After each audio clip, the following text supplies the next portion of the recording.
Hello everyone, আশা করছি তোমরা সবাই খুব ভালো আছো। অনেক দিন বাদে এই লম্বা একটা ভিডিও নিয়ে তোমাদের কাছে হাজির হলাম।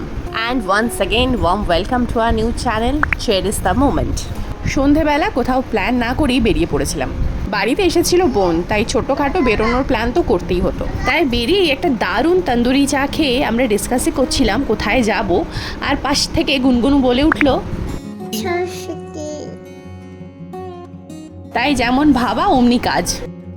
এখন আমাদের কাছে সাউথ সিটি যাওয়া মানে এই লিটল শপ আগে এক্সপ্লোর করা, আর সেখানে ঢুকেই গুনগুন তার পছন্দের জিনিসটা খুঁজে পেয়ে গেছে। ঠিক ধরেছ, ছাতা। ওর ছোট্ট থেকেই ছাতার প্রতি ভীষণ ফ্যান্টাসি। ওর কাছে ছাতার এক্সপ্লেনেশন এখন বাইরে ঝড় বৃষ্টি হোক কিংবা পরিষ্কার ঝলমলে আকাশ, ছাতা কিন্তু ম্যান্ডেটারি বাইরে বেরোলেই। জামা কাপড় জুতো পরার আগেই ছাতাটা নিয়েছে কিনা সেটা চেক করে নেয়। তাই এখান থেকে ওর মোস্ট ফেভারিট ছাতা, আর সাথে গুনগুনের একটা ফ্রেন্ডের বার্থডে, তাই তার জন্য একটা গিফটও নিয়ে ফেললাম।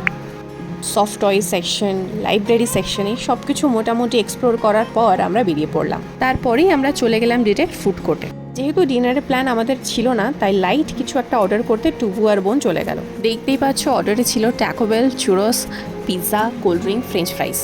এইসব মোটামুটি ভুরি ভোজন করে এবার আমাদের বাড়ি যাওয়ার পালা। উইকেন্ডের একটা দিন শেষ হলো সাউথ সিটিতে।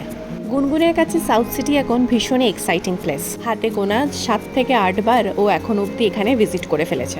তাই কোথাও যাওয়ার কথা জিজ্ঞেস করলে বা কোথায় গেছিলে সেটা জিজ্ঞেস করলে ও বলে